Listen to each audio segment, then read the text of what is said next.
Don't forget. Don't rely on your screen time. Yeah. Start with any announcements or public comments. Yeah, I just wanted to bring up the article in the Observer about the Heinsberg Conservation Commission being concerned about the turf field going in at. That's Yeah, Oh, we're getting So- that echo. Yeah, I apologize. This has happened before, but for whatever reason, my computer's not responding to errors turned off. It might have something to do with the fact that like maybe I could exit Zoom and come back, but I don't wanna end the session. Is there a hotkey for? I don't know, microphone. I got a hotkey for your microphone.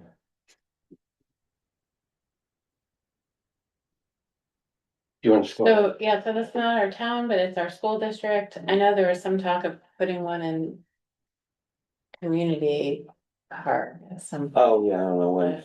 Know if that has ever been discussed here. But I thought it was worth just having a conversation about it. I see it as a health and environmental hazard. But I know other, Yeah. other people see benefits of those terms. I'm wondering what jurisdiction we would even have. Would it ever come through this commission?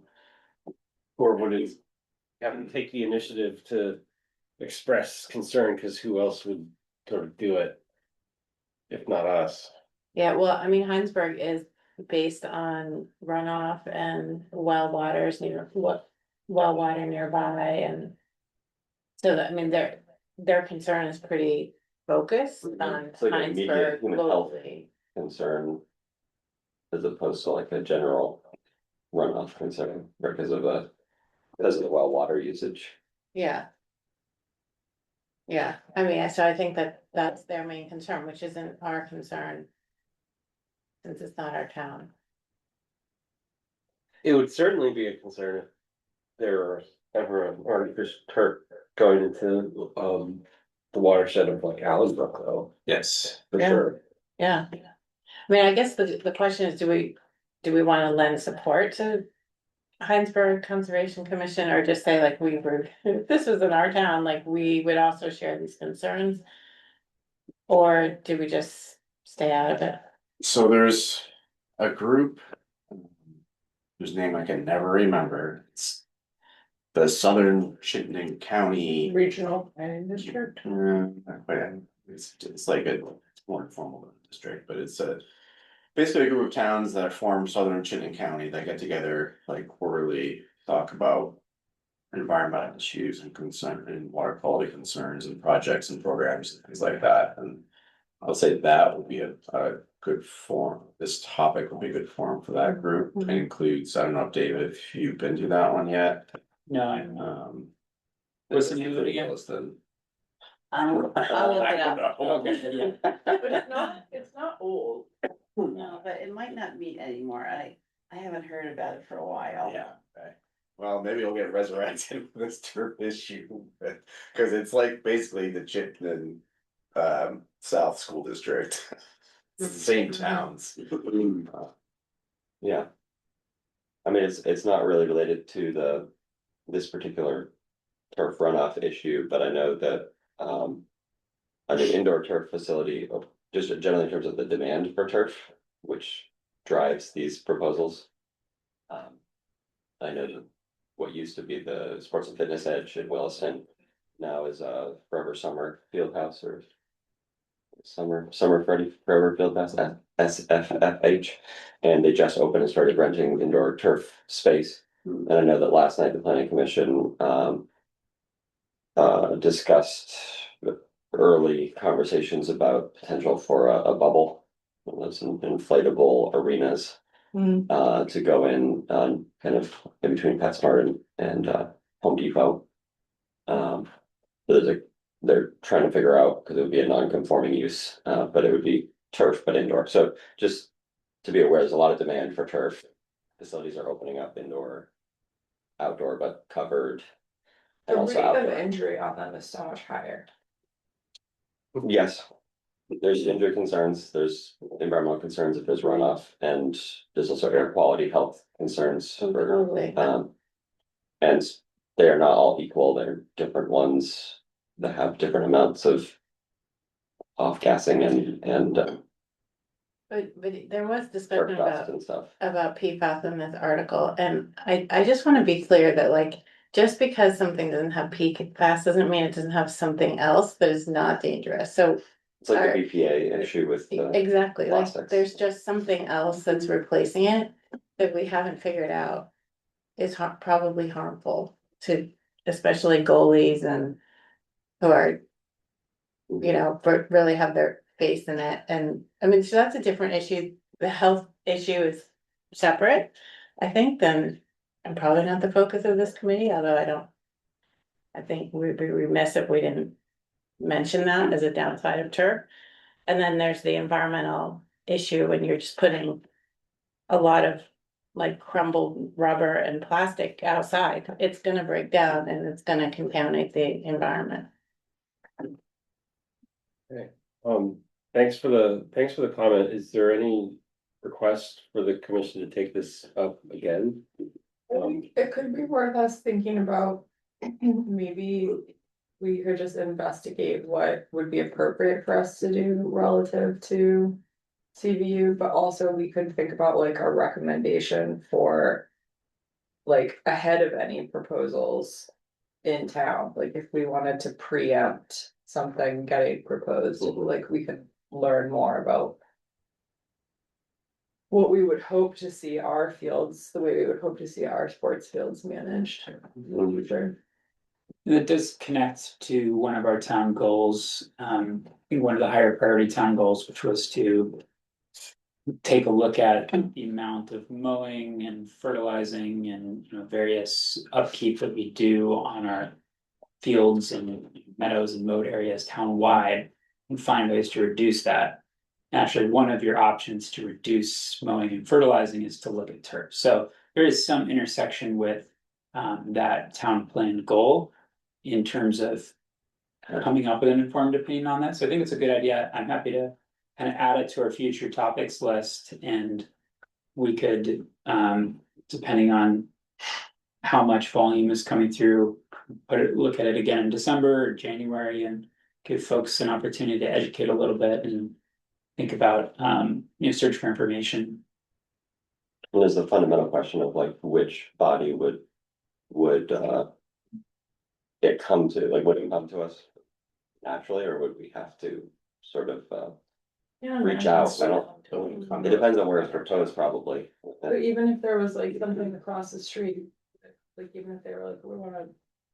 You to come. In the town of Williston, I would imagine yes, but. Because this, at least the turf field CVU is not, I don't see any. Vehicle in which it would come to us, because we. Yeah, sorry, like a Wilson proposal. Williston Planning Committee, the Williston project. I don't see how it would not come to us unless it was in some. Well, like we actually, so we don't usually weigh in on projects and the. What is the task corners shop, like where the project you're talking about, whatever that zoning is, we don't usually weigh in on. Yeah, the form-based code, Form-based codes, Yeah. they get it all bypassed. Yeah. Interestingly, if the bubble proposal is just outside of that, it's actually, it's actually like the first parcel adjacent to the top corners of the district. So there are a few areas in town that are, I guess, exempt, if you wanna call it that. Yeah. From Conservation Commission advice. Since we are just an advisory committee to the town.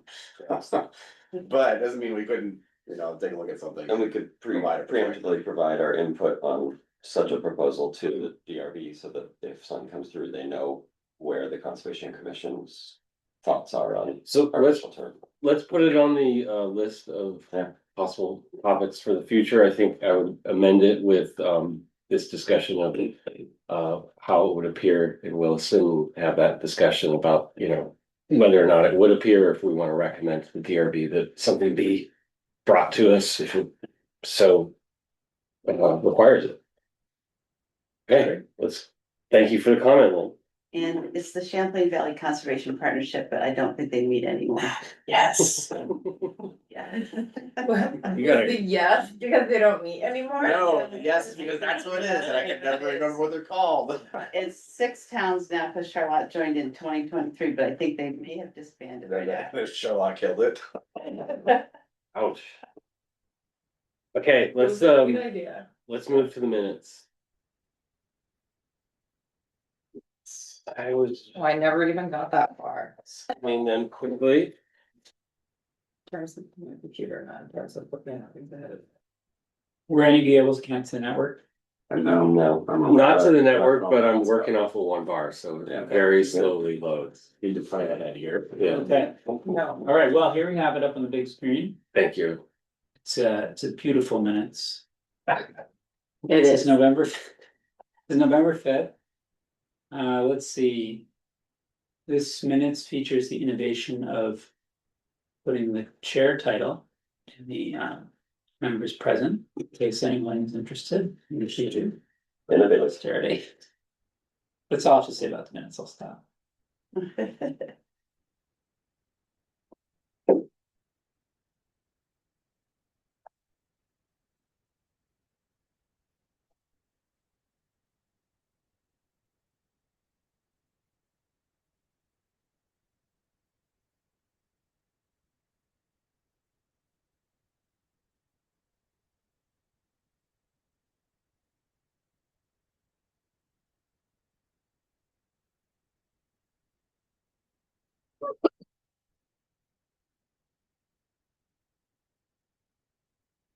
I have no comments for the minutes. Does anyone wish to make a comment or an amendment to the minutes? I'll move approval of the minutes as drafted. All right, thank you, Reed. A second. Thank you, Lynn. Were you trying to say something, Kim? I was gonna say second. Okay, great. Then a motion to approve the minutes. All in favor? Aye. Aye. Any abstentions? Nope, everyone was here. Excellent. Thanks again, Dave. I was at Mud Pond yesterday and there are some trees down across sections of trail. Fellowship thing. On street at the Community park. Yeah. country park side. Yeah. Country park. Like freshly down. Seems like that. We did have that big wind. Mhm. I've been getting some tree down reports and other areas as well. When was the wind? It's just recently, just. Yeah. There's also just like some old cruddy stuff in there that could probably get taken out. In there with some. Bleach and vacuum cleaner and polish it up for Yeah. Kim, she'd appreciate that. I mean, the reason that I thought of it is because it said up there, Mud Pond would benefit from some forestry work, and I was like, yes, that is my professional assessment also. Yeah. Awesome. Okay, great, thanks for that update. Okay, so the main meeting topic for today is really the ERF memo, but we've got some. Which I failed to look at, I apologize. Sorry. I even wrote, I did some wordsmithing, but Eric would do a better job, or like something like that. Can't get it up right now. But we do have some planner updates that we'll start with, and I'm trying to get back to the minutes, but my one bar is I have my really computer pushing it. Here we go. Yes. Snobs. You would go. Can someone just reset the mode on? Okay, so just a couple of quick updates for this, and we'll get back on track. I can make this work in 10 minutes, so with collaboration with Sustainable Williston, Matt Wood, who is also on the Energy Committee, has designed a new fence for the pollinator garden.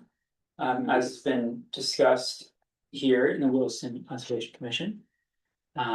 He recommended support for that project, so we were able to provide some funding for materials for the fence. The Boy Scouts were able to bring about 6 scouts and 4 adult leaders on the 8th. And they built a brand new fence out of white cedar and red cedar. and it's beautiful. You should go check it out. It's in Village Community Park. And it was a really nice collaboration, and weather worked out for the road, so. Great project. Trail updates.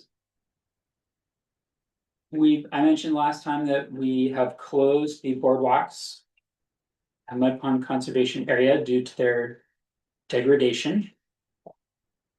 So we're looking at there's a decent volume of areas in our trail network that are closed right now because of infrastructure issues. So we've got a lot of work to do, but in the interim, the first step was there's a segment of the Vast Trail before this boardwalk was put in 10 years ago. The Vast Trail was the only way to get around, and community members could use it. I reached out to the landowners here, David Yandel and Hope Yandel, brother and sister, longtime Williston family, who were very, very generous and supportive of working with the town on having these trails in the area. David Yandel has been involved in conversations with this component of the trail that really skirts the boundary line between his property and the town property, because where the uplands are, and this is all very wet down here. And Hope Yandel is the landowner on this parcel, and Hope has provided permission for, while this segment of the trail is out for the boardwalk closure, we have permission for the public to revert to using the segment of Vast Trail, the private segment that goes down here onto Hope's property. So that's good news, and we talked about the fact that it will likely take a while to fix this boardwalk, given that it's going to be pretty costly. And we need to really think about whether there are alternatives to fixing that boardwalk, knowing that, we've got a lot of infrastructure, and infrastructure takes a lot to maintain. So if there are alternatives, is there the will to replace that boardwalk? Another thing we talked about is that Hope would prefer that this is not a permanent solution. She understands the need. She understands that it might take 2 years, but would prefer that it's not a permanent solution. So that's an important part of the conversation to respect there.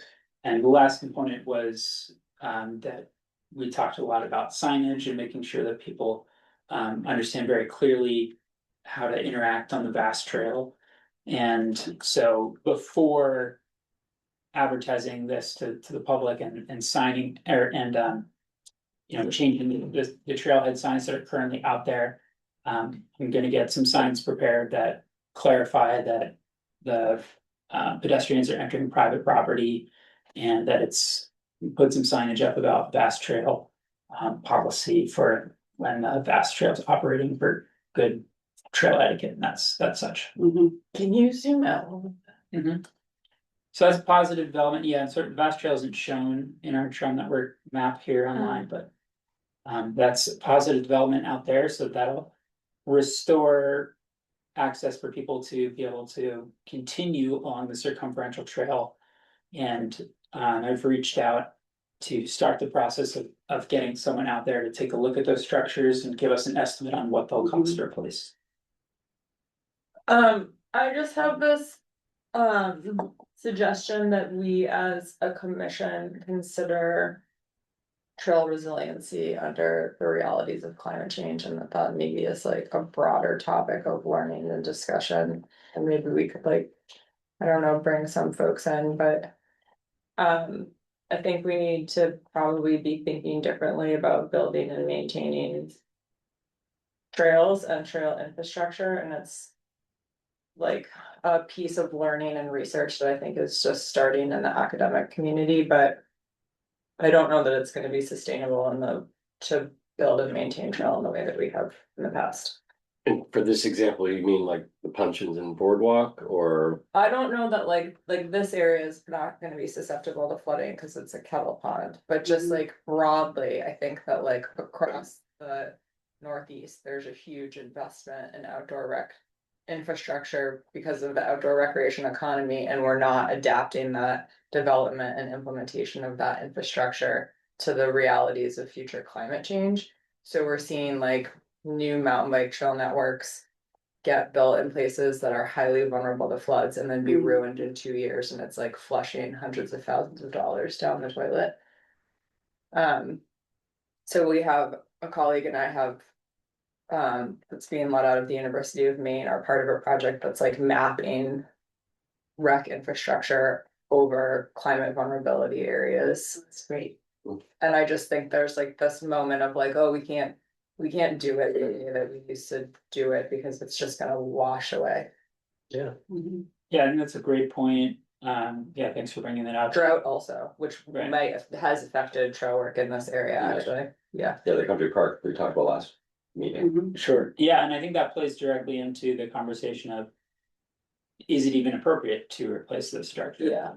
And that's a slightly bigger conversation. Reed and I were talking about this with regards to thinking about active strategy related to the ERF. You know, one of the questions that the Conservation Commission should engage with, not now, but in the future is, are you still, are we as a town still committed to the idea of continuous cross-town trail network? Because that has implications for how we maintain structures like this, or whether we Yeah. something into. So I think that's a great thing to include in that conversation, and I'll put that on the future topics list as well. List is growing. Sorry. It's the only direction it goes. Great. Never shrink. I don't think that one will ever go away. Yeah. Okay, so last update, just trying to get us back on schedule, although we have a decent amount of flexibility today. I Is scheduled something right at 9, but. Yeah. No, I know. Yeah, no. So the Middle Winooski Valley Vermont Master Naturalist Program kicked off this fall, and that is that is the program that there was a proposal for last year. There was not an opportunity to support it because of the way our fiscal years and budget planning work. It's the proposal that preceded the one that came to the Conservation Commission 2 sessions ago. And so that program kicked off in the fall. They're partway through, and several of the participants have reached out to connect with me about doing projects in Williston, including some non-residents of Williston that were just interested in some of the project ideas I threw out for the group. So there's a group of 3 that wants to help with mapping invasive species. So they'll be looking along our road networks for knotweed that we haven't previously mapped, that we can start putting into our map so we can understand where to treat that and how to prioritize. And we may extend that work depending on how that goes to mapping Phragmites along the road network as well, or getting them to some of our natural areas to do some survey work. Then there is a participant who will be who I was excited who will be helping me out with a wildlife mapping project. It's an idea that I've wanted to work on for a while, but just haven't had an opportunity, which is to comb Front Porch Forum and iNaturalist and some places where there are online reports of bear sightings in our town, and to put those together into a map so that we can start to understand where there are hotspots of bear activity in town, and In my driveway. right, create Yeah. some speculation about where bears are potentially moving and where there may be corridors and movement throughout Williston, which I think would be some great information to have. And then that project potentially, depending on, that could be the whole project, because that might take a lot of time and effort. Depending on the interest of the participant and how that evolves, there might be some production of education material related to that. Does Front Porch Forum have an API, like a developer API? I don't know about that, so, but you can search through you can do keyword searches through their archives, so. It might be worth asking them. Yeah. Cause if they do, you probably write a Python code to get everything with bear in it pretty fast. Which might like cut down on the time. I might have to reach out to you about that. Yeah, I'm happy to help with that. Yeah, I can say it out like, This is my new hobby is Coding like now. figuring out how I can scrape social media applications for Yeah. qualitative data. That's great. There's so much that it's I great. know. Free data for people. You're not meta though, that's illegal.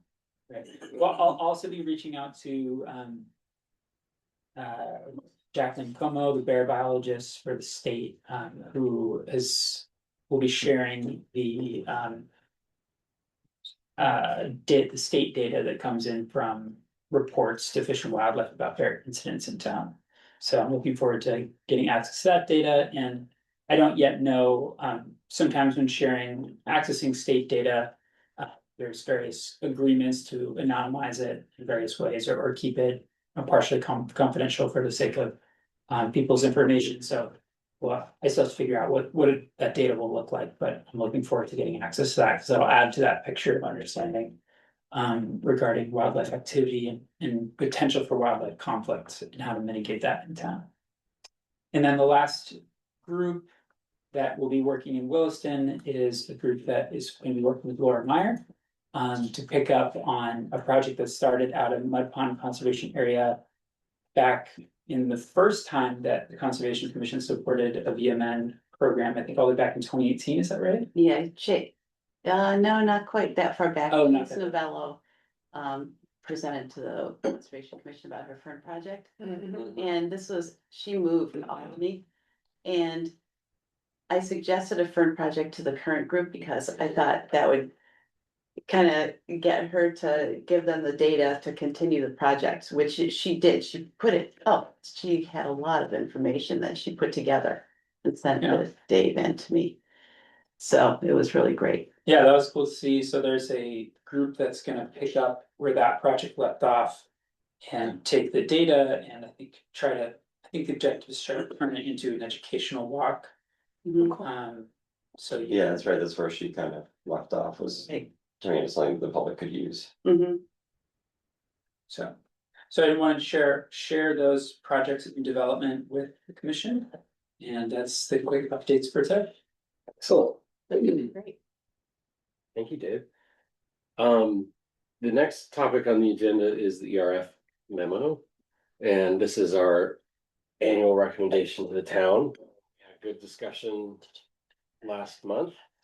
And decided that we would continue we would recommend that the town continue funding the ERF at the pace of a half penny on the tax rate.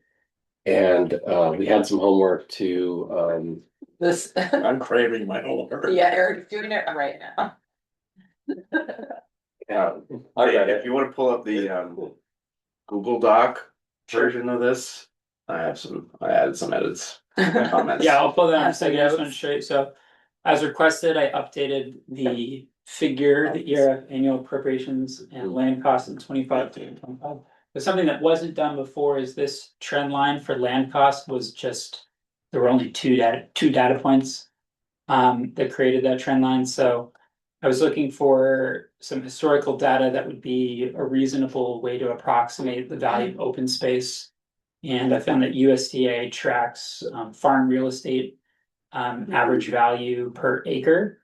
And while that might not be perfect, I thought that was a reasonable proxy given, if you look at the history of our conservation projects, it's farmland, it's forest land, so there is definitely Agricultural here. yeah, there's definitely parallels there. So I thought that would be a reasonable data set to use, and it produces roughly the same trend line.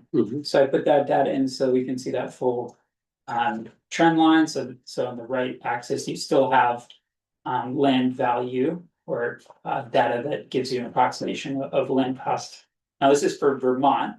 For Chittenden County, it's certainly higher, but we would assume that the trend is still relatively constant. USDA probably doesn't do county level. Yeah, they didn't do county level. I couldn't find that data on the quick, but if anyone knows of a good source for that, would be great too. I wonder if Family Forest Research Center has it for small woodlots. Yeah, that'd be great. Yeah, that'd be great to know. But so South of the highway, this is probably pretty accurate, north of the highway, it's probably a little different, but that's good enough, it's really nice. right. So, and then on the left side, I readjusted all of the figures for 2025 dollars. I put in the actual amount for 2026, which is $108,000 something dollars. And then request for 2027, I just set at 110 for the purpose of this graph. Yeah. Was, out of curiosity, how hard was it to update the, chart into $2025? Not too challenging. I hadn't looked at what's involved in that before, but it's not too challenging. You have to find the CPI, it's a consumer price index average for that year, and the formula is really simple. You take the original year, then you multiply it by the ratio of the current CPI to the CPI of the year. So it was just, an Excel column for all the CPI values and then a simple formula for the adjusted value. So it worked out pretty quick to do the adjustment. Great, we do it every year, so it's nice to, Yeah. Yeah. Enjoy a little quantitative project there. Okay, so that's that, and then Great, I'll- that looks really good, Dave, thank you. Let's look at this with track changes off, Yes. please. Good idea.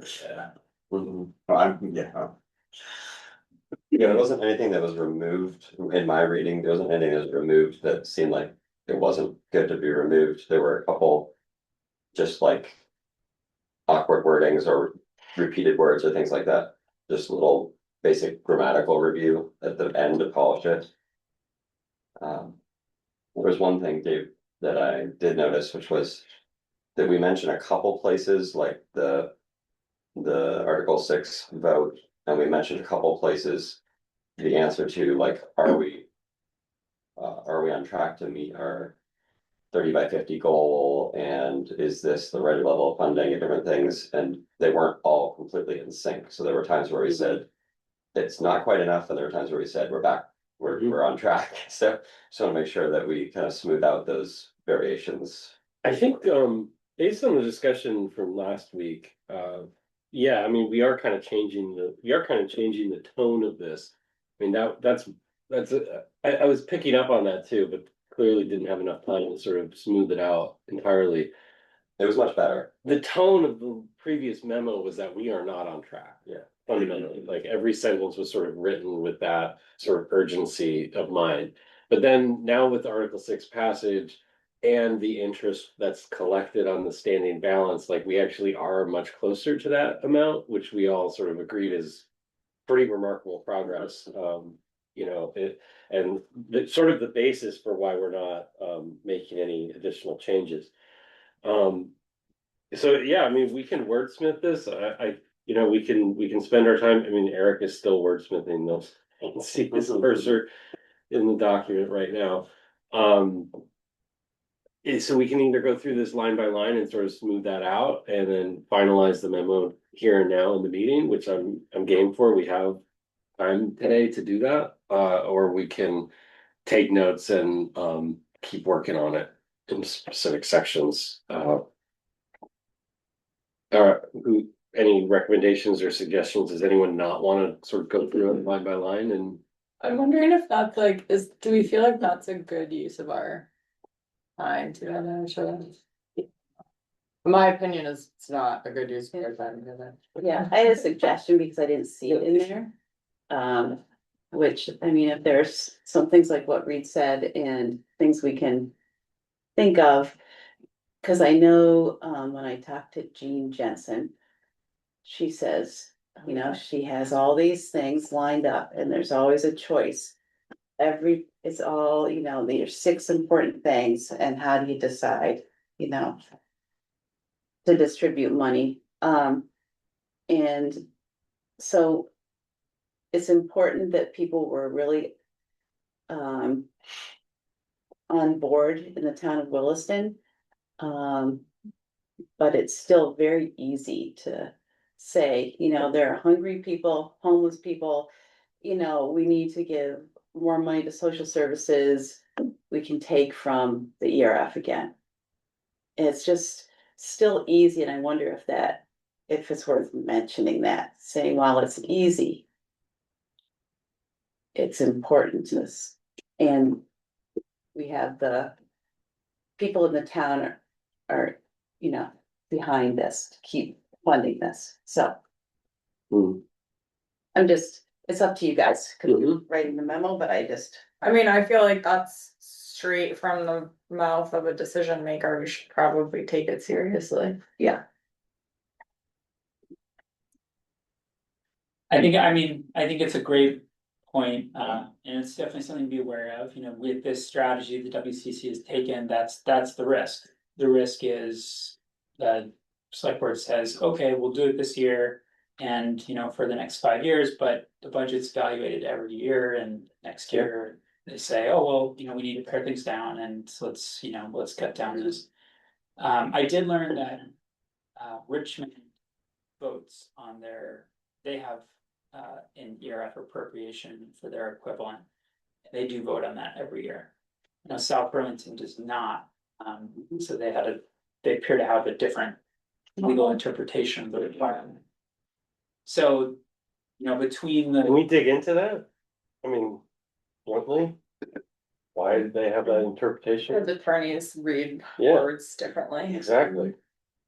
Yeah, yeah, I don't, Human beings I will have reach out, different yeah, I will see if I can interpretations of figure out, some more information about that. But yeah, I did note that, you know, we're not the only town that's in the situation of potentially, you know, face the other alternatives is simply to vote, every year. And, yeah, I was just wondering if it's just worthwhile to say we understand Yeah, that there are some tough choices. Because then you lay it out and they're like, yeah, there are, but you're right, the town is behind this. So that was my only idea. Thank you. It depends on the psychology of the group, I think, Yeah. like, to acknowledge, like, this is the easy place to cut. Then they could be like, yeah, this is the easiest. Oh, like You know you're what I saying mean? it is. Like, you're Yeah, like, but I giving them think permission. no. Fine, this is the lowest hanging fruit. Yeah, this has been the Right place to off the cut that. budget tree. Yeah. Yeah, Right, so if you acknowledge it, that it is, then. It just depends on the psychology of the Yeah, I group, which we don't understand, yeah. know, like, then they could be like, yeah, you're right, So- it is the easiest place to cut, so let's cut, like, we're gonna do that again. yeah. So there's a question for the group. If they were willing to, if the select board was willing to put it into the budget. For the overall budget for the town, but not at the full amount, would we rather go back to the voters? Yeah, we would have to have that discussion for sure. I mean, the approach that we agreed to last month was that we would make this recommendation. There is generally enough time to get feedback from the town. Will this be included in what the town is recommending to voters to approve? If it's not included, then we have another discussion about, are we going back to the ballot? Or get a second opinion from lawyers or something. I don't know what the second thing. Gonna move, right? Yeah. I have a question about this. Chapin, I'm glad you're here, but as a not member of the commission, how does that work? I don't know the answer to that, Okay. but it's a public meeting, I don't see any reason. Yeah, you can ask questions. Yeah. Great. Go ahead. I wanted to make two observations about this, having lived through budgets since the mid-80s. And Bert Moffat, who was our town manager back in the 80s and into the early 90s, used to say every budget has to have a philosophy. And to me, the reason why the ERF passed so well last spring was because you got information out. Our town management typically does not put a lot of information out. And so people reach their own conclusions and there's conversations. And so what the hard thing that's one point. And the second point is that the hard thing for the select board is short-term versus long-term needs. They'll always address safety and police and fire as though we have a lot of money, and they'll always address long-term things like the ERF, the housing, other things as though we don't have money. And it's really hard to balance those between each other. So to me, the select board and town management needs to have a philosophy of, do we care about the long-term things? Do we care about what we're gonna look like in 50 years? And if so, we need to put money in the ERF. And so you have to make the long-term goal be somehow relevant in the short term. Mhm. And so to me, if the if town management and the select board are willing to stand behind this, either way, it'll go well. If they're not, then you guys have to carry the load of making sure the population knows that there's a reason to do it. That's my thoughts. Thanks, Chief. This is probably not for this year, but it is maybe something for us to think about, not to add to your growing list of future topics. I apologize. It's your job to add to that. But another, I think, like state and regional level conversation that is happening, that Vermont is a little bit, I think, has been having this maybe ahead of the other northern forest states, is this like link between conservation and housing, and like that those issues should be addressed in tandem rather than at odds with each other. And like a lot of the solutions are outside the purview of this commission, but I think it would be like worth figuring out how to not pit ourselves against those other urgent needs, and also how to admit that like there is a way to do planning and development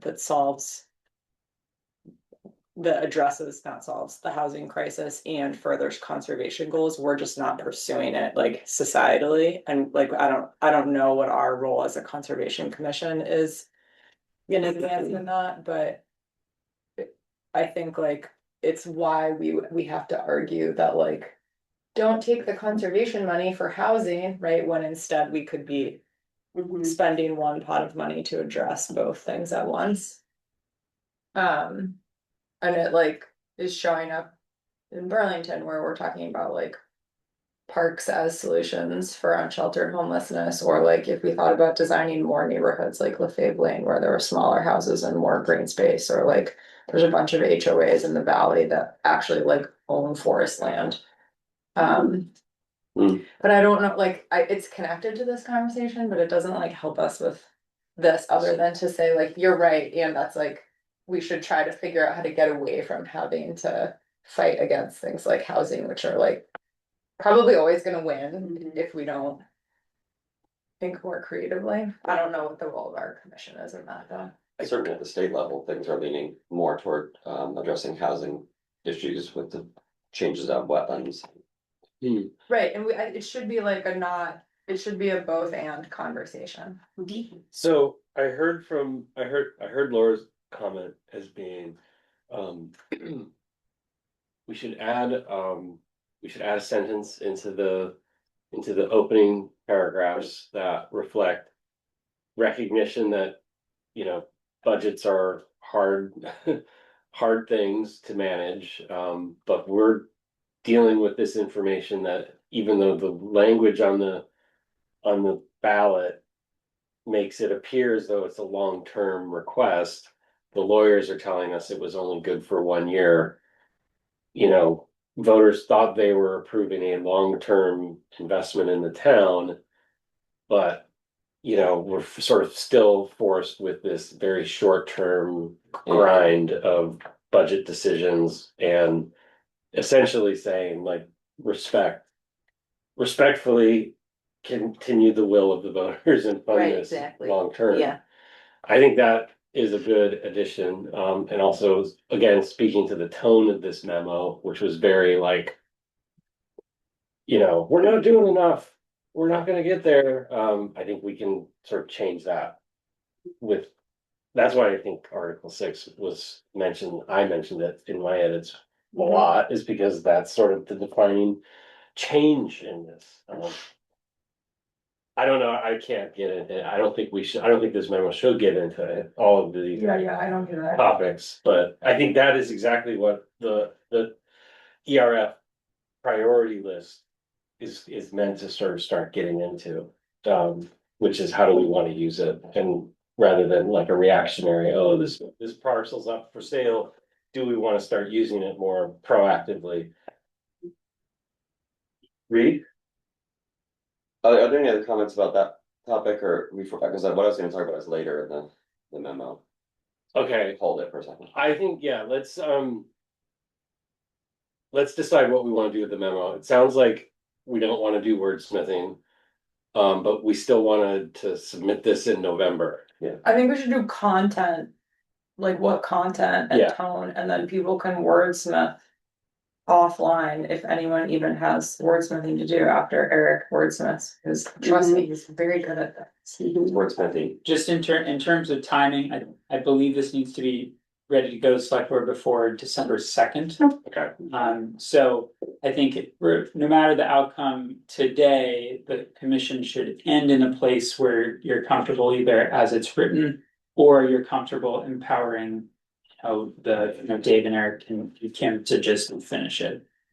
As the subcommittee. I think the main thing that we need is what we are referring to as a unanimous decision by the commission to make this recommendation. So so I really think that, like, above all else, we need to make sure that we're unanimous in the approach. Or else change, just delete the word unanimous if it's majority. I think, Yeah. so we have that statement in there that the Conservation Commission, unanimously supports this strategy, which is the half penny on the tax rate. Or equivalent through town. Or equivalent, yeah. So if we're gonna have that statement in there, I just feel like we need to vote, and then then there's something behind it beyond just, yeah, we all think it's a great idea. I feel like we voted in the last meeting. Is that not right? Okay. Maybe we should go back to the minutes. Okay, We did, yeah. we did vote? I don't think you did. Okay, then let's get a motion on the floor to support that, essentially this paragraph, this recommendation. So the recommendation as it's written is to continue the half penny on the tax rate equivalent. And Dave has calculated that to be, drum roll, 108,000 and change. Yeah, so the current estimate for what the grand list will be in FY 27, no dramatic change. We're simply applying a 0.5% increase for the estimate. So what was collected in FY 26 was 108,331. So the estimate for fiscal year 27 using the same strategy to 108,873. $500.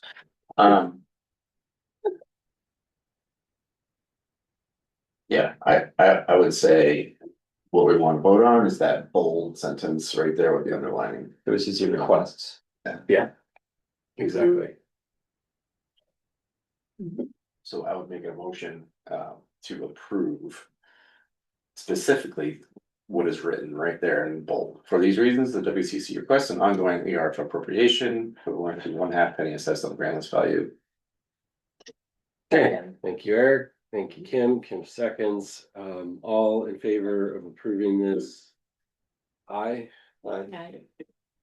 Okay, that's unanimous. Perfect.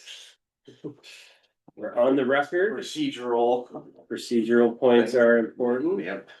I do think that that's.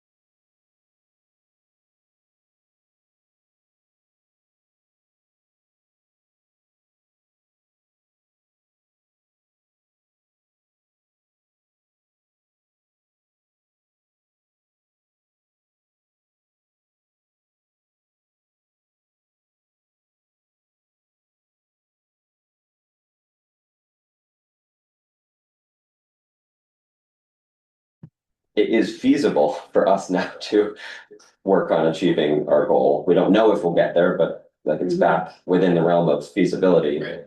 And that's not a simple message to send, so that's why I don't know like a it's not. specific sentence to recommend, but my only concern was I saw it stated different places, like, we're back on track. And, oh, the half penny is not actually quite what we needed. I believe the overall message needs to be that we are largely back on track. It is now feasible to continue working on our goal, which is in the town plan. But this is like definitely a minimum level of funding to remain on track. Right. What if we said affirmatively that the WCC has now a standing agenda item or monthly, however, to continue working on a proactive strategy to make use of this level of funding. So that it's very clear that our plan, as we're working through it, is going to be predicated on the assumption that this half penny remains. I think that is kind of getting to this point, because I agree with you, I was kind of struggling with that myself. Yeah. Like, we're not there yet. We got a little bit of money in the bank, but then you look at the balance and it's like, I don't even think of this. What the current balance would not even buy a single parcel that's even come across our purview. So what do you think of that as maybe reframing it to be, we're developing a plan to make this money functional on this assumed value moving forward? So don't mess it up. I love the idea of that. But in my head, I'm like, we don't have that plan yet. We're working on it. Should we tell them? Should we tell them? Yeah. Yeah. Yeah, that feels muddy as well. Yeah. I'm lacking the words, but the thing that keeps popping in my head is like, it is back feasible for us to realistically work on our conservation strategy. We've previously lacked the foundation to work on our conservation strategy. The money just wasn't there. Mhm. Yeah, and this, You have clear missed opportunities, yeah, that's true. so you could focus on that rather than on what you're thinking are the new opportunities. Mhm. So we don't continue to miss opportunities like the Glacier person. I think I trust you all to figure out what to do with those couple places in the document where we say it different ways. Eric's got a placeholder going. And Why are you the only one with internet right now? My phone's over there in the window. You can hop on if you want. So I guess I don't feel like we need to find the words in this call. I just want to make sure that it's consistent if we do mention it multiple places about how much we need, why it was good that we got the Article 6 funding this year. And why we want to continue that This is why funding he's Dr. Howe. in the coming fiscal year. Thank you. Why are you done? And if I think of I some have no brilliant idea. sentence that Yeah. explains that, I will send it to you guys. Okay. All right, so we're developing a plan to advance these funds. We're still catching up from underfunding in previous budgets. And continued support following the FY 26 Article 6 ballot is critical to achieving our goals. That's I like that. those are the 3 points we want to make sure we Mhm. drive home with. Okay, What paragraphs did you add that to? nowhere, just put it in, when you log in, you'll see it It's in, just- in capital letters across the top of the thing that we can. Find a place to put this in there, yeah. Very good, very good. And Okay, you may well be able to remove it from one of the 3 places that it appears. Yeah. And just have it like 1 or 2 places. great. All right, yes. I think in a way, less is more. You really sold this last year. The select board knows all the reasons because you did such a good job and you basically embarrassed them by getting more votes than the town budget did. And so you don't need to drive too hard with them. However, you want to give them what are the words they can use to explain the budget if they put it in the budget to the public. So instead of driving hard on what you're gonna do, just driving on, we need to build on This the will success. reduce your tax rate that will go into the budget. Well, it's cost neutral. However, it's worth noting with the way that the public will perceive it if you don't educate properly is they'll just see, okay, the town budget is, there's a proposal for an extra $100,000 in the town budget, so the percent increase Yeah. Mhm. is gonna be higher than it otherwise would be. So they'll see that value, which can be, it's perceptually very different when, as like a taxpayer, if you're saying, oh, someone is proposing this tax, it's gonna be roughly $20 for me. And it's for this purpose versus, hey, attention everyone, the town budget is going up this much percent. And that's a bigger percent than usual. If that. But it's cost, but we did provide the language in there to say this is a cost neutral Right. I adjustment. think the because of point though ERS. is what people on, Messaging. what the sound bites end up. in the Yeah, Front porch right. forum. Yeah, I was Newspaper. having a What is conversation with the, what is that? It's 100 grand on, what's the, how big's the budget? 11, 12 million, something like that. 100 grand, what percentage of that? That's well within the, yeah, Yeah. the It's like 1%, wash. or Yeah, something like that. it's well within the wobble of the right, budget increase anyway. yeah, but Kim, you're right, yeah, I was just bringing that up mainly to emphasize, I think. Also a comment that Shane made earlier, that I think regardless of how this shakes out, it'll be important to do some public communication, education about what's happening with the ERF this Mhm. year. Mm, Mhm. Maybe an article from the Conservation Commission Yeah. to get ahead And of the story.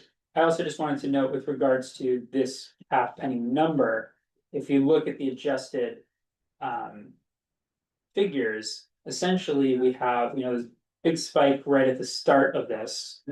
And then, the select board was doing 60,000, 70,000 a year, gradually ramping that up. Which was all pretty constant when you take inflation into account for about from 1993 to 2011. And this is when the majority of the conservation, a bunch of our parcels happened and there wasn't as much activity. And then this big spike is just catamount. It was a flush of cash just to make that happen. And I think it is, I was looking at the numbers, this actually may not even be real because this might have been money that That was is, put in from a federal. it 100% is, that's, It was town funds that were invested and then basically reimbursed from when a grant. yeah. came Yeah, through so- later. That should effectively, in some ways be zeroed out. Well, the town did contribute some, but I feel like it was like 50K or something like that, or like 100K, was it Actually, not? no, I feel like it was a couple hundred because the That was 200. but- Yeah. because like that grant was for like 1 million or something. They had a couple grants that added up to about 1 million. Right. There had to so- be some matching Forest funds. Service was like close to 500K, and then there was like Vermont Housing and Conservation. Yeah. And then one Well- other source, and then there was like a bunch of public Donations. donations. Right.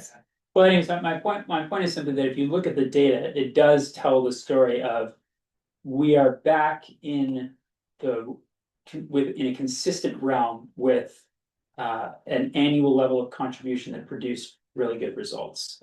It's a good way to put it. So Probably. even if there can be debate in the future about whether 150 or 100,000 are needed, you're in that range where productive things can happen. You've got the seed money to go get grants. Put that in there.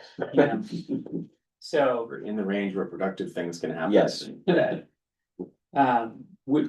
so just pointing out, if you look back at the ERF record, it shows, all of the purchases that we did, except for Catamount, were in this Mhm. range pretty much. And then there was a silent period, but not as much happened. I think that's true. I think this was helpful, and now that we've got Eric, on the job. Sorry. You gotta change them. We'll get this polished up, I think the goal should be for us to finish it this week so that we can, get it. Into the town memo package in time for that December 2nd meeting, and we know that they're probably gonna want all of their materials in advance. So I think our goal should be to finalize it this week. I think we have the votes that we need from this commission. I think the last thing we should just say is, does anyone object to Eric, Kim and I finalizing this and submitting it on our behalf with what we've got? That'd be great, thank you. Yeah, we're at like 95%. Yeah, Thank you for doing that. okay, great. Thank you for all the work on it. I know how much it is to put it together. I didn't do that much, I just like All right, thanks, Dave. moved forward. Thanks, Dave. No problem. Driving And this. we'll just guilt Eric into, Yep. Finishing the job. finishing the I'm job. happy to also wordsmith, I just feel like I sit there and think of like, it takes me a lot longer, and then my sentences are not as pretty. I'm pretty good with wordsmithing too, so I'm sure that between Eric and I, we can pound this out.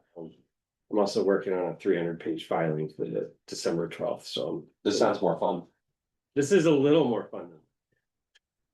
Okay, I think we can move on to the next topic. As a footnote, so here, this is the ERF record right here, so you can see the purchases were 1990, 1991, 92, 95, 96, 98, Such bargains. 2002, Yeah. 2004, 2005, 8, 11, and then 2012, and then the last purchase other than Catamount was 2015.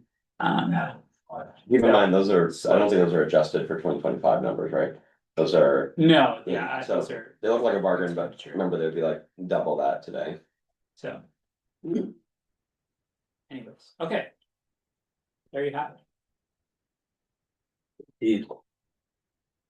Okay, the next topic on the agenda, if I can pull it up, was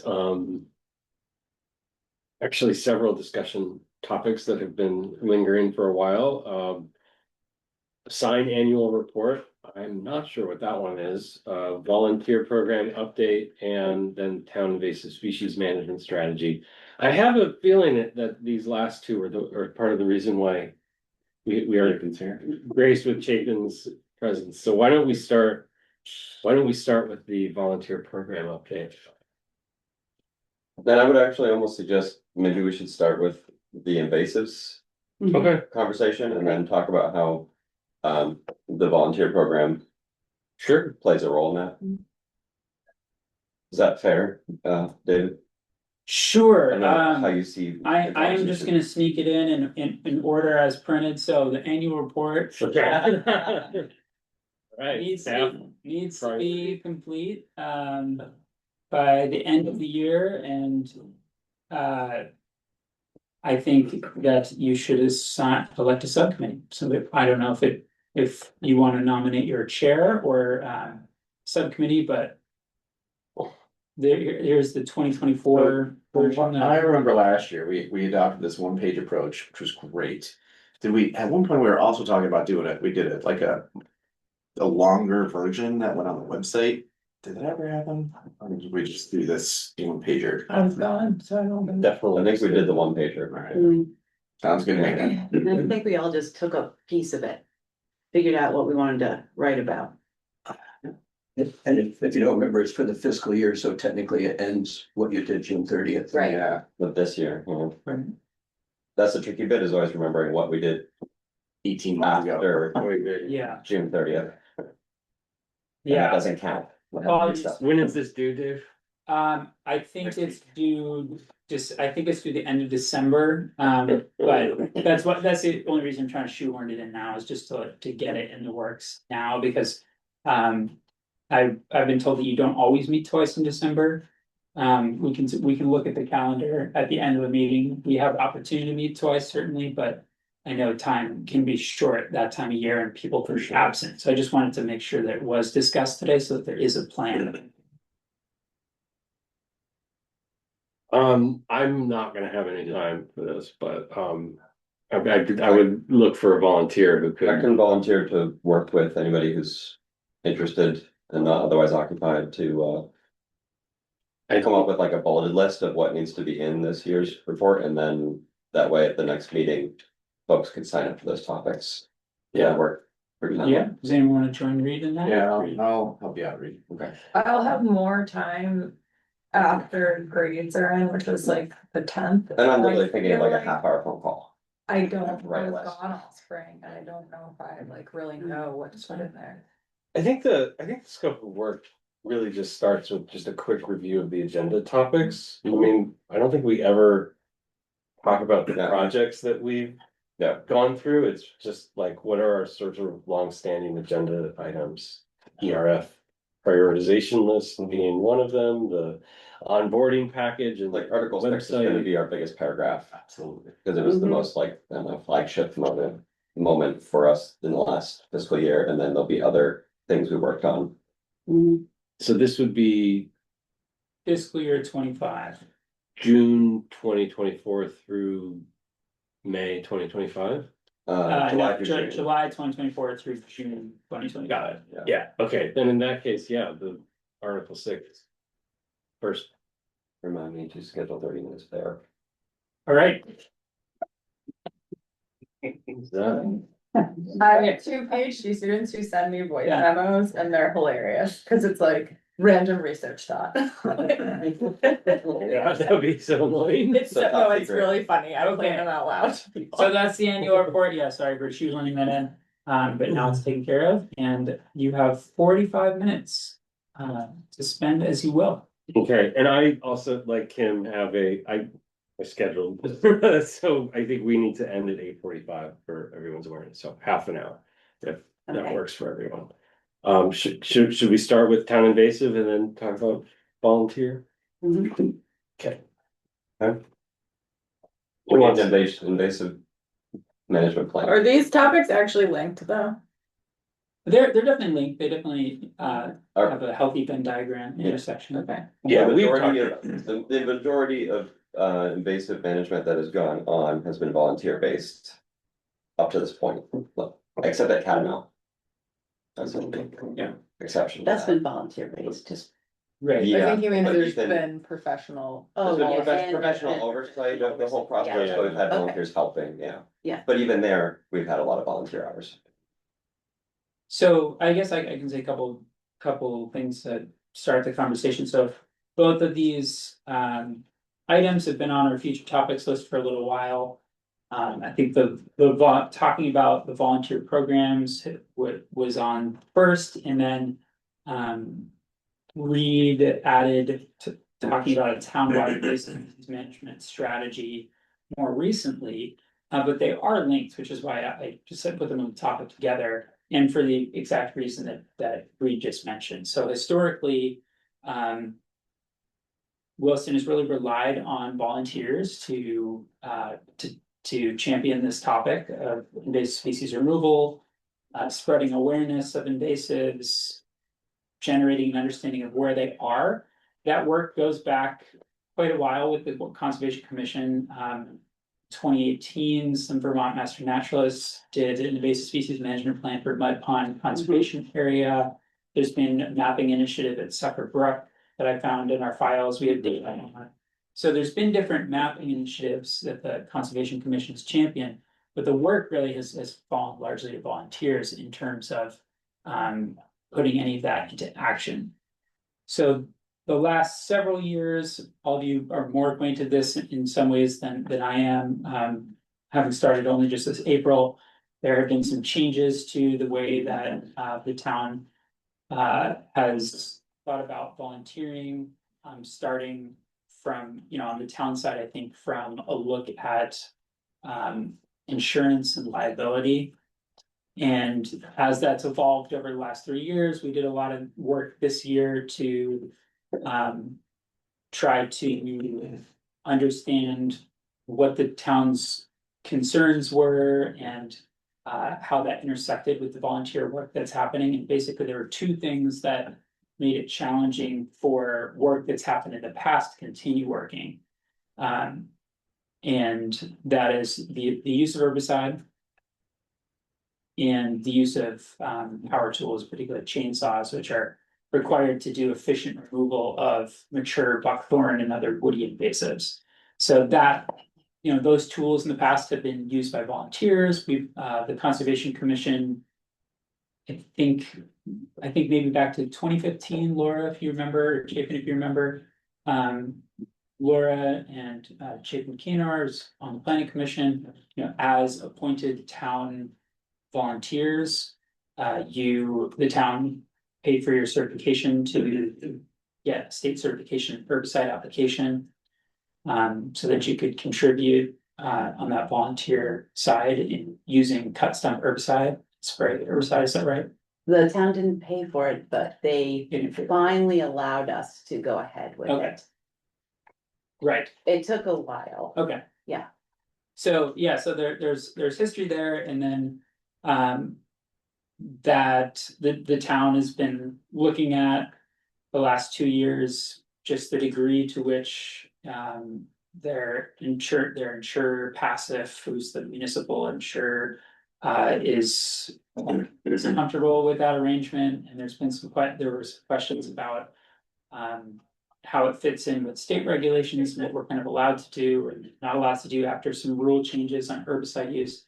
So essentially, those two tools are off the menu for the time being. For And- volunteers. For volunteers. So the net result of that, as Reed and I were discussing, is that for the town to continue effectively working on invasives, that work is going to need to be increasingly outsourced. And in order to apply town money to a persistent problem, there needs to be a plan for how to prioritize. And that plan needs to be town-wide for how we're going to think about applying town money to that problem. And I would actually like to add that it's actually not so much like invasives were under control and now we're losing volunteer support, Right. like we were. The need was increasing and we were trying to ramp up our response to it. And without the volunteer support, the gap is wider than it already was. Jim, I think the third thing, yeah, that please. the town also is not allowed under 18s to volunteer for the last several years, which has really undermined everything I was doing, because I was getting families out Yeah, doing work, and often the parents aren't gonna come if their kids are having to stay home, and often they will come if their kids wanna come. And I work a lot with the schools, and so we were almost always having families volunteering until 3 years ago. And so there's those three things. Yeah, and my license for pesticide application, this was my 5th year, and the town never issued me a waiver to use herbicide.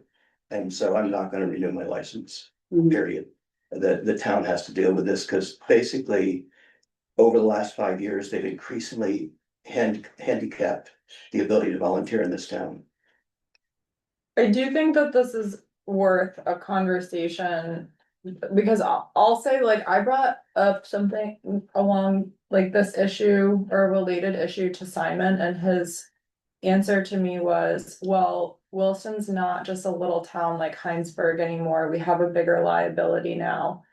But I bring high school students to pull out invasives in Burlington, which is a big town, and I don't sign a waiver at all, right? Like I work with UVM's Upward Bound program over the summer, and we the Williston is too big to carry the liability. It's not, that's an interpretation, right? That's not definitive, and it's like, to your point about like the interpretation about if it so I wonder, like, Lawyers. I feel like we have really conservative attorneys, which is great for some things, but it does seem like there's some places where it's restricting us, and it feels like it would be It's suffocated volunteerism. useful to have a conversation. It's really hard when it sounds like lawyers are making decisions, but lawyers never make decisions. They are only informing decision makers about the risks. So then who do we have that conversation with, where it's like these decisions are getting made at such a conservative level Yeah. as to constrain our ability to do certain things? And we can see our peer towns making different decisions that allow for more work to get done. Right. Yeah, I'll just respond to that real quick. Yeah. I think that who you have that conversation with is town leadership, select board, the town manager. I think that it's absolutely a conversation that the commission could take up.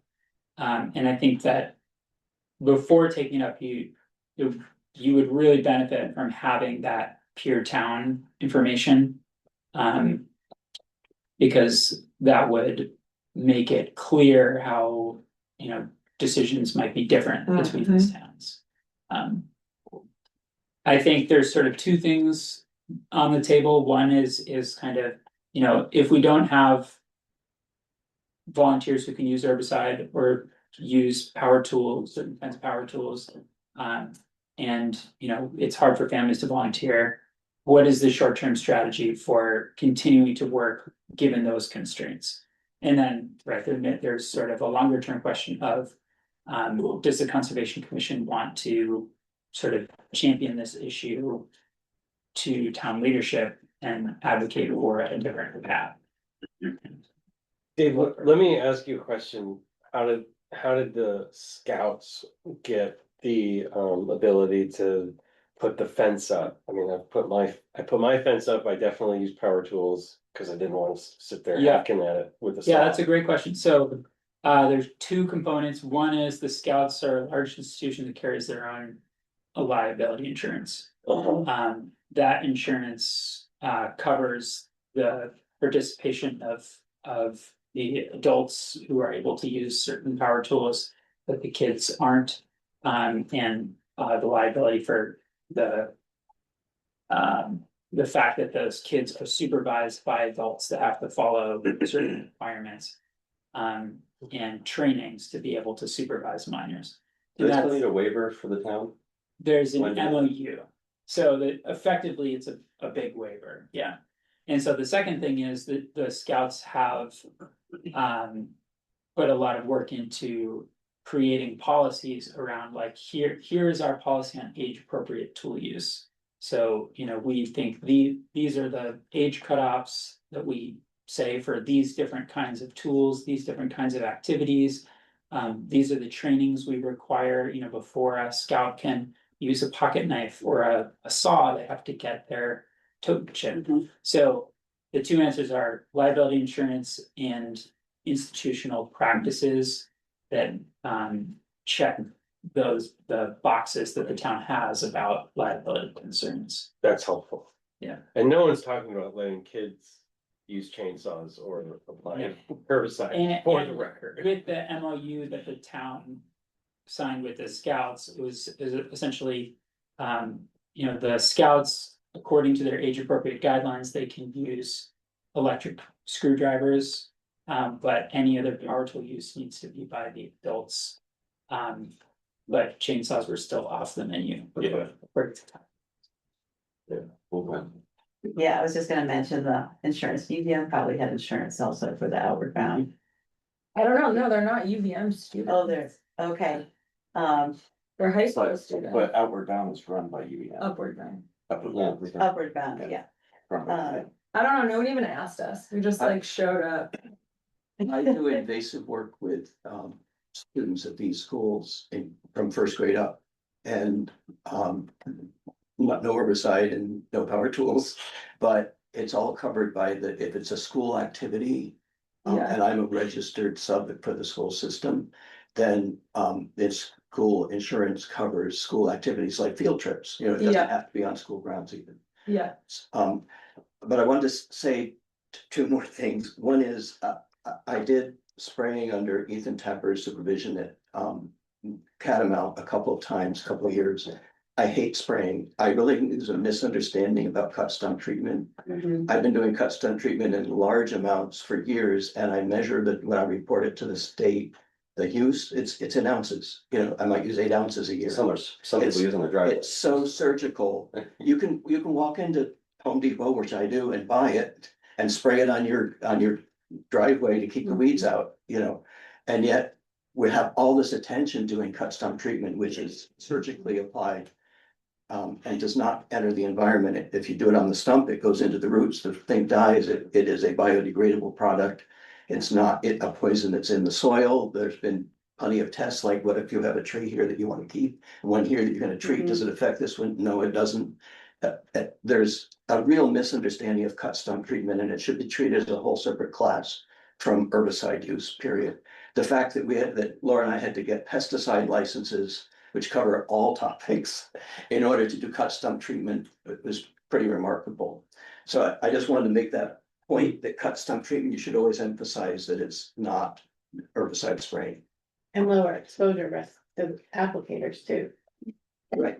Oh, yeah. Extremely low, and we put dye in it, and if you touched it, you couldn't get the dye off your skin, and so you would definitely know that you have to wash. Or wear gloves, yeah, while you're applying it, wear gloves. Yeah. But I just want to say there's been more missed opportunities. For instance, the school has a parent, the Elmer School has a parent who is an architect who has worked with kids to design a treehouse. Now, I heard treehouse and I thought liability, but it's more like if you picture a playground where they have these rope passageways and stuff. The school asked the town, you know, could they build this on Tree Island or Honey? The last I knew, the town has put them off, so just No answer, not even you can't do it, there's no answer. And so the classes have worked on this, the parent volunteers design stuff with the students. And the town can't even say, can they do it? This is on town land, there's already an MOU. I thought the response from the town should be, well, we'll ask lawyers if this fits within the MOU. You know, in order to build the lean-to that we built on town land at Tree Island, there was an MOU developed for the whole parcel. Why is this thing held up from decision while the town has to look at every detail? They wanted to see the architectural plans. Thing to me is it in the MOU? And so to me, we have this attitude that's stopping all sorts of work. It's not just volunteering. So do we need to bring these two things together, do we need to create an invasive species plan, which will showcase what we can and can't do? Like, without these Yeah. tools, we So- can only work on parsnip. Probably not even. Yeah, I know, showing risks, like, I mean, Dave and I have had a lot of conversations this summer trying to break through this thing, and Dave has great ideas, and together we had plans for how we could build. And we could sort of certify volunteers that they have been trained how to do parsnip safely, and so then they could do it on a more free schedule, because right now our whole waiver system is based on events. And rather than on tasks, projects that are approved, and people who are certified to do them. So we've had great discussions, but we can't even get off the ground. We can't even get to where we can do anything, in my opinion. I mean, I feel totally blocked at doing work for the town. But does the town, I mean, is it? I'll ask this question to you, Chapin, do you get the feeling that the town is more comfortable sending out a paid crew to do that work than allowing Yeah. volunteers to do it? Yeah. Chapin, do you have a record of the number of hours you spent volunteering for the town? oh my God, it's astronomical. And I've So that's- recorded it every year. And I've actually There's reported a to you guys, yeah. value to that we can share with, and it's, I think, I forget what. But to me, we trying need to figure out leverage it. To me, I I can use get this. 20 volunteers, you know, going. If we don't have all these blocks. Right, Well, so there's a value to that, and then we can share that with the town, it's like, here's the cost It's a good idea. to the town to take on this work that had been volunteered. Yeah. And, you know, the rate And- that we Yeah. use is like $26 something an hour. Yeah, we put it in like And I grant. pay for all the materials and tools. and also the management of that, so if we're hiring somebody out, who's gonna manage it? I mean, there's issues of like mowing at the right time, and when you, like. Invasive species management has a lot of timing, and so is there somebody, is that a volunteer position to manage it? Is that something that the town is gonna do? Like, it doesn't seem like the town has really I just feel focused on like the that in town the past. has saddled Dave with an incredible amount of overhead. Right now to manage me and to do things that I've been doing for years, you know, it created, he has to document at an extreme level, how often you have to drink. What, you know, what height step ladder you do from tree, Interested? all of this stuff is in the waiver, which nobody's reads when they come and they say, where do I sign? Because of the way we are approaching it, and we need to approach it in a whole different way. So I wanna get back to something that Dave said a minute ago, and I have talked with John Atkinson about this also, because I think that Catamount is also struggling with some things there for some of the same reasons. Not necessarily with volunteerism, but with like holding events because of the liability requirements. And I said to John, like, if I have the bandwidth, I would go to all of the surrounding towns and like have conversations with them about how this is working in surrounding communities. And I do feel like that's the strategy, right? Is to be like, we have this issue. How do you do this? How do you do this? How do you do this? And Dave, you've done some of that, right? I've talked to some peers, I haven't had the bandwidth to really sustain that, and turn that into, Like a comprehension. yeah, a comprehensive information, but, you know, I have a peer in, you know, Burlington Parks and Rec who, you know, confirmed that they have to do waivers for certain times for, you know, stewardship, you know, invasive pulling events and Yeah. things like that. They're all like using weed wrenches and everything. currently. So, yeah, I do think it's great to get that data to ground any discussion. I think that's helpful. Just being mindful of the time, I wanted to propose something and get the group's reaction, and that is, I feel like there are three things that need to happen. One is, we need to determine what we want to do about invasives in the short term. And there's some pretty, in my view, critical things like dealing with, Japanese knotweed behind the fire station along Allenbrook. Because if we don't get a handle on it, the cost is gonna balloon. If it's even feasible to completely remove it. So there's some like fires that need to be put out with invasives in the short term. And that's maybe gonna- Lynn's like poison bringing it, like there's like some spots I think along the bike path where I'm like, someone's gonna get hurt. Yeah, like if Chapin doesn't go pull, Yeah. it's a public hazard. On the, like, at the 4th of July, it's like hanging on to the button, like there's all these kids going to like the parade and the Like fireworks. running and to get it's- balls in the Yeah, brush right. and, yeah. So there's, in my mind, there's fires that we're gonna have to deal with right away, and right now our option is to hire somebody to deal with them. I And think we probably can not, resurrect the goat idea. and the goat idea. Yeah, at one point we talked about hiring goats to come in and browse on certain. Not eat everything. But they don't, That's the thing. we decided it wasn't the right thing for it. They had a problem differentiating between different Yeah. native and the Yeah. things. So, there's some fires that we're gonna need to deal with, and honestly, most of it is not stuff we can do this winter. But we have to like have a plan to spend the money next year. The trouble is that's gonna be between the 27 budget. And that budget is already sort of halfway out the door. So we have to make sure that we feel like we're confident we have enough money to tackle the fires that are out there that could turn into larger budget items in the future. The second thing is we need an invasive management strategy overall, where we're saying these are the plants, in this case, we're talking about invasive plants. These are the plants that we are actually going to try to do something about. And where the work needs to be done, and then we can budget long-term for how much that's gonna be done by volunteers, how much that's gonna be done by volunteers overseen by professionals, and how much that's gonna be done by professionals. And that can go into a budget. Right. But today we don't know what to put in the budget, so David's put some draft things in the budget, we have like a little bit of money, was it like 5,000 or something next year? Between July of next year and June of the following year. Yeah, I proposed a $5,000 bump for the pool of money that currently includes trail management, maintenance, conservation projects like pollinator garden, support for tree island planting. And what would be invasives. So there will be some additional funding to work with, but not that much. And I think, yeah, as the benefit of having an invasive species plan is sort of twofold. One is you actually make the decisions about where are the places that we're going to prioritize, what are the species we're going to prioritize, and what are the strategies we're going to use to meet that prioritization. And the second reason that's really important is then you have a tool to go to the select board and say, this is what we're doing. This is why we're asking for X amount of dollars, as opposed to a more nebulous request of, we want more money because we want to do something.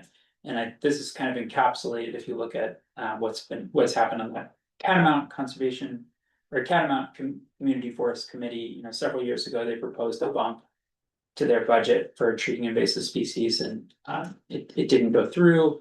But since then, they've implemented getting an invasive species, a 10-year invasive species management plan made. And with that data on the way, the select board will have something to look at that says, oh, you're proposing to spend $5,000 a year or whatever in these areas for these species for these reasons, like we understand. So it's a valuable tool for making the case of why more funding is needed and how it's going to be applied in a responsible way. And also to make sure we don't like spend a bunch of money on something that doesn't add value and not spend it. Like the management plan can help us spend the money better as well as get the money. So I'm looking at all these maps. We have so many maps. Do we have any of the hotspots for invasive species map? Well, certain, so, Mud Pond Conservation Area, no, Yeah. yes, Mud Pond Conservation Area and Sucker Brook Trail area have. We had studies done, and so we have maybe not necessarily maps, but we have the data, Yeah, we, qualitative and quantitative data, we're doing maps too, okay. I think it would, go ahead, Chief, you were trying to say. I want to talk a little about invasive species management because we were talking about the voluntary mostly. We are under attack. The problem is getting worse and it increases geometrically when you don't address it. And you just have to look at Catamount to see what it can look like in all of Williston if we don't get ahead of it. And to me, there's a couple of really clear, it'd be great to work on mapping and on a management plan, but we already know what the hot spots are and we could just target them and address Can I them. make a point though? Yeah. You know that, And Dave knows that. and Dave knows Yeah. that, but if you're gonna make a budget request to the select board, you have to tell them that it's more than a plan that's just in your head. Like Yeah, you, that's okay. yeah, But what I would, for instance, if you take each of our public trails and you look at the trailhead, 90% of the invasives are gonna be within 100 yards of that trailhead. We basically need to go to each trailhead That's true. and deal with it. Also, if you start in the center of the trail and work back to the trailhead, you can sort of herd it back. And this is a technique that Ethan Tapper taught me working at Catamount. You don't go for where the biggest bunch of things are that they're fully infested because that's an endless job and it's meanwhile spreading out. You start from the perimeter and you herd it in and narrow it. And we need to take that approach with our trails and we could identify it very much. If you go on the Suckerbrook Trail, and once you get a couple 100 yards in, there's only occasional ones and they're always right close to the trail. Of this talking about woody invasives, it's a really clear thing that we need to do with those. The other thing is when we have something that is gonna be a big problem if we don't address it, that's new. Not weed behind the fire station, we need to be doing it right now. If I had not been disallowed from volunteering, I would have worked with Dave, make sure we did something to it this year just to mitigate it. So it doesn't produce fruit next year, Slow down, Yes, there's a single bittersweet plant along the rec path by the disc golf course that is fruiting. And there's no other bittersweet around there. Someone's totally gonna pick it, make a wreath Oh, out of it, they are. hang it on Yeah. the door, So- spread it everywhere. And, and I'm just itching to go cut it and treat it and I can't. But the. Under cover of darkness. When No, there, I'm just kidding. when there are when people identify a different species that's not already, everywhere. It's so important to get those before they become a bigger problem and not weed is the worst, but. Anyway, I just wanna say, there's things that we know we can do, there's hot spots that we know about, and we shouldn't wait before we address them somehow. oh, yeah, go ahead. well, so I was gonna just try to think, so in terms of the short term, we have a little bit of money left. After looking at budget with Dave, I think we're gonna have a little bit of money left from the trail steward line item that we could put toward it in the first half of next year, which is tough because invasives, most of the heavy lifting is in the fall. But we could maybe find some ways to leverage those funds to do some manual removal or things like that in the first half of next year. And then in the fiscal year 27 budget, we have about $5,000 earmarked-ish that that extra capacity is going to give us the ability to do some invasives management work. But we also we should be thinking about how to leverage those funds to get the biggest impact, which is probably going to be professional oversight with volunteer power. So like having somebody come in who can lead a group in doing it. Currently, that would still not include minors, but we could at least include adults with professional supervision.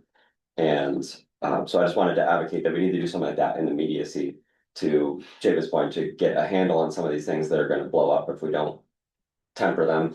And then at the same time, we need to be having a standing agenda item to develop a plan and a budget for management and volunteering after that. Yeah, I agree that it's always appropriate to look at both the short term and the long term. In the short term, even though there were some major friction points this year, which were unfortunate, and the loss of use of herbicide and changed the way that things could happen, prevented certain work from happening this year. And it's unclear if that can go forward. There were a bunch of things that we were able to figure out this year in terms of, meeting the town's requirements for liability. We put together a waiver that, checked all the boxes to get people out pulling parsnip. We know that we can do that next year. We can start early, we can get a lot, people are interested in that topic. It's a great gateway plant for getting into invasive species work, and Chip and I have talked about efforts for using that as a galvanizing tool to get people out and working in publicly visible areas where there are infestations like the rec paths. So we can jump into that work right away. We know that we can do, certain kinds of manual work, but the question is, is that work needs to be scaled up to the point that it is effective. And so there's still a bunch of these questions that need to be solved, and what Reed was talking about, can we have a professional come in who has their certification, and then volunteers can be supervised as is allowed by the state under that volunteer? We have to figure out whether that works with the town requirements. I mean, we can hire Ethan through Bear Island Forestry. Right. The question is, does that meet the, town leadership concerns, and can we figure out how that will work with that? So I'm still optimistic that, we'll be able to both hit the ground running with short-term work while continuing to work on, solving some of these issues. But I think that it's working on a long-term plan that will kind of codify these strategies and the concerns in the species is an advantageous thing to get started on. Can you develop a short-term plan that you can, this board can endorse for the select board to then sort of know what the plan is? I understand there needs to be a long-term plan, but I'm also hearing a very urgent, pressing, short-term need. And without a comprehensive invasive plan in place, it's hard to sort of say that, like, what's the priority.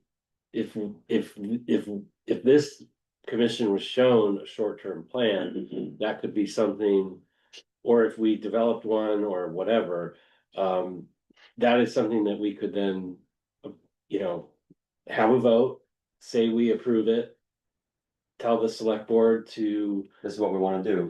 that this is what needs to happen in this calendar year or this season or whatever. And then, but I think long-term, this town works on plans, right? This town is not like other towns that are a little bit more willy-nilly. You gotta have a plan for everything. That's just the ethos here. So, like, if you're gonna be swinging at bushes forever unless you actually have a full plan. Dave has been fantastic at working with the town to document things, and Dave is a huge resource. It's been so nice to work with somebody who knows more about the native plants than I do, and he's done this at a different level. And so we have a huge resource in Dave, which is also, in my opinion, going to waste if he can't be helping volunteers do work or directing people. And I wanted to say one thing about spring. Although we can't stump treat until later in the year, you can go through and pull by hand and with weed wrenches and flag the trees that need to come back. You need to come back and, just have flagging tape with you. It's not the most efficient way. It's more efficient to sort of work through the whole area at once, but you can do woody invasive work at any time if you focus on pulling and flagging. I mean, those are all good things to document in a plan, A short-term. short-term plan to say, this is what we want to do right now. Well, and you're gonna have to hire to do it. Yeah. Because right now, without Right. volunteer policy and without, But the You- short-term plan volunteer. could say, we need to hire somebody. And we need the select board support to find a way for volunteers to work with them, otherwise the scale isn't enough. Yeah. We need volunteers to go with the professional and learn and put in the hours. and by the way, I've been this fall pulling at and treating at Karst Wetland in Heinsberg under UVM's purview. And at Shelburne Pond, and doing a lot of pulling with students, both schools, around here. And I wonder if we can't The Intervale Center has a license, a pesticide license. I mean, we can't hire one of their people to oversee people work, we need to find ways to move ahead. It's an interesting idea, it's an interesting point. I wonder if the Linsky Valley Park District also does that. Maybe. They do. I don't think they do not have somebody with a Yeah, we pesticide. do. They don't have somebody with a pesticide license, so I don't believe I talked. I mean, I think if you could identify something like that in the short-term plan, you've got you've got your target locations. You've got the means that you want to control it with, and then if you've got a resource that you can identify like a Tim at Winooski Valley or someone else at Intervale. You've got the makings of something that the select board can then sort of reasonably say like, okay, I hear what is needed, either. In If that, 2026, we see what needs to be done. And the point is that Yeah. the work increases geometrically the longer we keep moving too slowly. so I need to close this meeting because I need to go. Sorry. Is there any? Do you need a motion, Reed? Well, I just wanna know, if there's anybody who's interested in working on a short-term plan, a long-term plan. And whatever we discover along the way. I know that I would not be able to contribute anything to it, but I would be interested in the result. Lynn, The short-term Raise your hand. plan is focus on, species that have a public health risk, parsnip mainly. Use the tools that we have, manual pulling, flagging, work in public spaces, and identify mature fruiting woody species that need to be removed by professionals. That's it. And not we That exists. plus the knowledge. So, that can be put together, and I have already started working on. sorry, I don't want to interrupt, but time is short. Is there a barrier to doing any of those things short term? Okay, I think we need a plan for the barriers, the things that we can't do on our own. Right, the things that we actually want to raise to the select board to say there are barriers in place, structural barriers, financial barriers, planning barriers, whatever, volunteer barriers. That we need a path forward with. That's, because I know you can do some of that stuff. Right. But I guess also, do you need us to like vote on the allocation of money to do those short-term things, like at the next meeting? And No, I don't think necessarily. I think what would be a beneficial use of, this seems like a topic that you're passionate about. I think that if you would be interested in connecting with conservation commissions, your peers and other peer towns and start that work, that getting that information would be a really good first step. I think, I know there have been frustrations created, real frustrations and challenges from the friction between what the town has been willing to allow in the last couple of years and what, volunteers used to be able to do. I have had a lot of conversations with both our wonderful dedicated volunteers and our town leadership. I do just want to say that I am very optimistic, and if you look at what people hope to achieve on both ends of the spectrum, there's a lot of commonality. And there are barriers in the middle that have to do with these sticky things like liability and insurance, and the way that some people approach those more conservatively and some people approach those more liberally. And that's really where many of these challenges lie.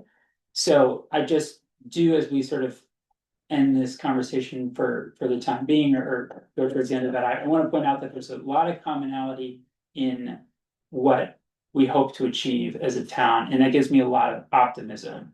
So I think we can make, I know we have made progress. We've made a lot of progress on some of these issues this year. But I am hearing everything that you're saying, and I will start to think about what are these specific things that could be identified that might be helpful for you to be, speaking about or kind of taking on as sticking Yes. points that you want to champion. Yeah. As they've said. Because I think that some of these things are, I'm trying to work on, in terms of internal components with the way that Mhm. the town is approaching these. And some of them are things that are already in our power to just say, these are the tools we have access to. We know what we want to prioritize, let's go do it. And then there are the components where having a voice from citizen advisory committee like the commission going to town Exactly. leadership and saying, this is what we want to have happen, this is what we perceive as the barriers. I think that's where we need to kind of. That's where we should focus our Yeah. efforts. Yeah, for sure. All right. But I think having what we can do is also important, like this is part of what's happening and what we can do, and here's the barriers to getting to where we need to be. So kind of both, like we need to get what's in your heads. I think like We do need some. formal, documentation. like you need to document that that's happening. It's not like, oh, we want to work on it, some species and we don't know where to start. Right, All right, okay. we have to adjourn. Thanksgiving, Right. everyone. Thanks, everyone. We did not get to talk about December meeting with friends. Well, we're scheduled for 2. What is the second one? What? is Well, the name? it's December 3 and 17. Seven. 17 is a full week ahead of. My birthday's the 23rd, so we could just have a birthday party. I figured it. As long as there's no cupcakes, I'm